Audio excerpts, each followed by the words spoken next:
he suddenly realized that the person he'd been chatting with online was actually his long-dead father. But you already died. What are you talking about?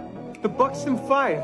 At first, when he learned that the stranger lived in the same district and on the same street, he thought it was just a coincidence, until he heard the childhood nickname his father used to call him. Hey, little chief. You all right? What'd you just say? I said sorry about that. My kid just came in. You call your son Little Chief?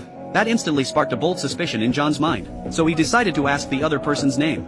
Frank Sullivan. And it was his father's name. My name is John Francis Sullivan. I live at 343 42nd Avenue, where I lived my whole life. Bullshit. My father's name is Francis Patrick Sullivan. He was a firefighter. John's words clearly startled the man, and when he nervously dropped his cigarette onto the table, it completely confirmed John's suspicion. Bitch. What's going on? Nothing's going on. Oh my God. You burnt the desk. I can see it. John suddenly remembered that his father, a firefighter, had died in a rescue mission 30 years ago. If he could somehow use this old radio to save his father back then, maybe their family could be reunited. The Buxton fire.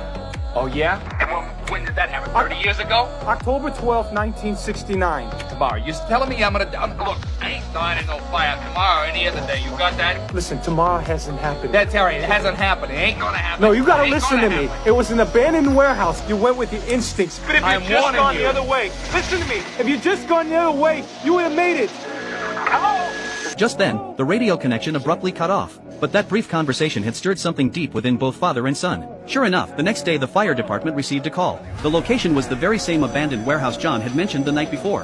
We have a 3 and 2 response, ladder 93. Your first due, block 280, is reported to be an abandoned warehouse at the foot of Water Street 3rd. Frank couldn't help but worry whether he was truly destined to die in that fire. His face was full of unease on the way to the scene. After a brief inspection at the scene, everyone was just starting to feel relieved that no one had been hurt when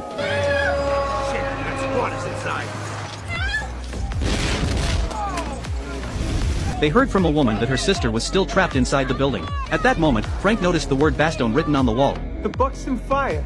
But he still chose to rush into the burning building to save her. Soon, he found the unconscious girl, but just as he was about to use the ladder to evacuate, What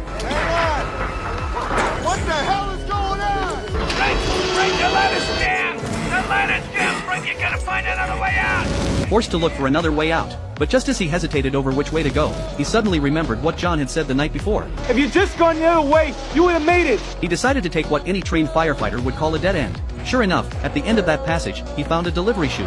Holding the girl tightly, he slid down to safety. That day, the man who was supposed to die in the fire changed his fate. But that small twist of destiny would go on to trigger a chain of events spanning the next 30 years.